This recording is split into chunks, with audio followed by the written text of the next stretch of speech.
Kabayan, ang pag-uusapan naman natin ngayon, paano mo mamamaximize ang income mo sa AIM Global? Ang unang tanong ko sa iyo ngayon, meron ka bang 8 kakilala na gusto mong tulungan sa AIM Global?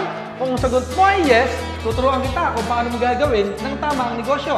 Halimbawa, may 8 kang kakilala. Natural, pag ikaw nag-join sa AIM Global, eto ka, yung gagawin mong left and right group mo, malamang yung 4 sa left mo ilalagay. Tama ba ako, kabayan? At malamang, yung 4, ilalagay mo sa right group mo. Tama ba, kabayan? Ang maganda nito, kabayan, yung 8 na to, pag lumaki grupo, of course, ang pwede mo kitain, bawat araw, maximum 24,000 pesos per day. Ito yung unang opportunity na pwede mong gawin, kabayan. Mag-join ka at mag-recruit ka ng 8, ganito gawin mo. Pag lumaki network, ang potential income mo, 24,000 a day. Merong number 2 opportunity, kabayan. Kasi kung merong maganda, merong mas maganda. Paano yon? Bigyan ka ng idea. Kung ako halimbawa, bibili ako o magka-franchise ako ng isang magandang kumpanya, let's say Jollibee, sabihin natin, 3 binili ko, bumili ka din ng isa. Pareho ba negosyo natin? Pareho. Pero sino mas malaki kikitain? Akong 3 binili o ikaw na isa? Natural ang sagot, ako malaki kikitain. Tingnan natin sa AIM Global, sa number 2 opportunity na pwede mong gawin, ang pwede mong bilhin, 3. Paano yon? Ikaw yan.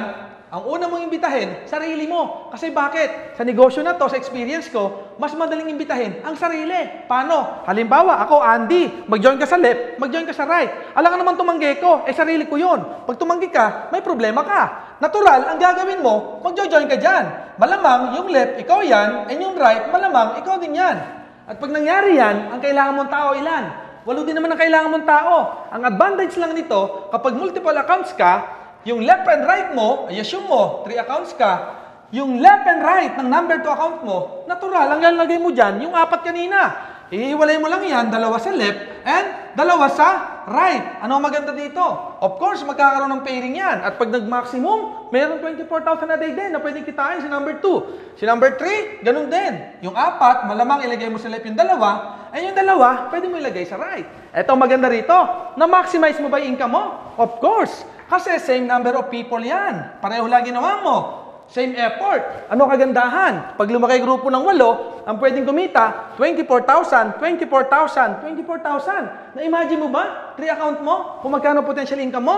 Kung yung hand mo, yung 1 slot mo, 24,000 a day, yung 3 accounts mo, pwedeng kumita 72,000 pesos per day. Kabayan, alin maganda? Yung nauna, yung pangalawa. Natural, ang sagot mo dyan, yung pangalawa. Ito, mas malupit. Yung pangatlo na ipapakita ko sa iyo. Bakit? Sa pangatlong ipapakita ko sa iyo, kabayan, ang maganda rito, ang pwede mong bilhin, maximum 7 accounts or 7 headers. Ano maganda rito? Tingnan mo, kabayan.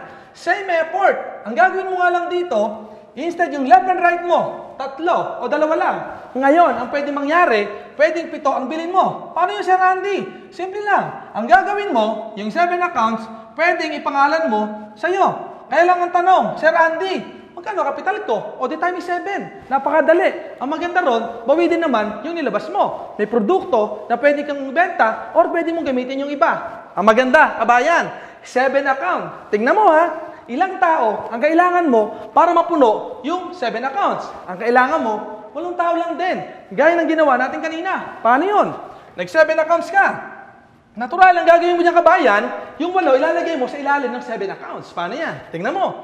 1, 2, 3, 4, 5, 6, 7, 8. Ibig sabihin, same number of people. 8 din ang kinuha mo. Pero this time, pag napalaki mo, yung network ng 8, ang kumikita sa'yo, 7 accounts na maximum 24,000 a day. Or total of 168,000 pesos per day. Kabayan, malamang, siguro ngayon, nag-iisip ka na kung ilang account ang bibilin mo.